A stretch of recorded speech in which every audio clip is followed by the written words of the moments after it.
thinking about the development phase, the youth development, professional development phase, so the older players who are still considered on the youth side, you need to be able to adjust and adapt. And it's not always going to be a case of this is what's been set for me by my coach.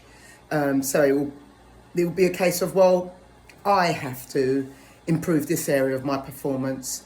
So what should I be doing? Things aren't going to be ideal. I think a lot of us who have been involved in the sport for a few years, you'll hear people making comments about maybe how players are a little bit soft mentally, a little bit sensitive, very quick to blame, very quick to look outside of themselves. I don't know if we were any different when we played, or maybe we were, but things always look better when you're looking back on your career, Yet, what I will say is that when I realised that there was a deficiency in my performance, when I wasn't doing something well enough, it wasn't information that came to me from my coach, So I think that's where you do need to be sharp, like you do need to be thinking about what you're doing a lot, but not to the point where you stop trying things, you don't want to disable yourself, but understanding how to adapt, understanding how to get to know your game, so being aware of what you're doing on the field. Is it what you should be doing? Is it acceptable for your next step? So when I played and I needed to improve certain things, I started to realise what I was doing on the field, and then what was working, what was not working, whether I was getting a little bit too casual in sessions. To be fair, I never had teammates that would let me get too casual.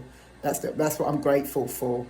So I will say that players do need to be able to get to know their game so that they are able to adapt. And I do say to players a lot about the importance of speed, not physical speed, mental speed.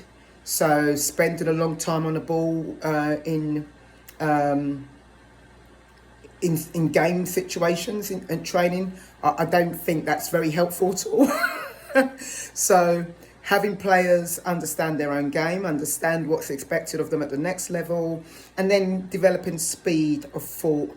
So you shift the ball quicker, you're ready quicker, you reset quicker, you see problems quicker, you solve problems quicker. It's the speed in your mind to recognise what's going on, and don't look outside of yourself to blame an environment. Oh, it's my teammates, oh, it's the coach, oh, it's the club. It might actually just be you, that you've not read your game properly, that you're not managing what you can control, So I do think players really need to work a lot harder to get to know their game. Unfortunately, the way we are right now, sometimes we don't always tell players, whereas maybe in the past you would get told by someone, because there was a different type of resilience. So you'd get told, Now, if a player gets told, the player's broken and you never see the player again, they're devastated. Whereas maybe previously you tell a player, the teammates will tell a player, and you get told and you move on. Now times have changed. Players are more sensitive. So if no one's going to tell you, you have to tell you, because you're not living in the past. You're not being developed during a time when people are probably going to be a bit more direct with you. You're being developed in a time when people are very, very mindful of what they say, when they say it, if they say it. And it might mean that your development is hindered. So that means you need to be your own developer.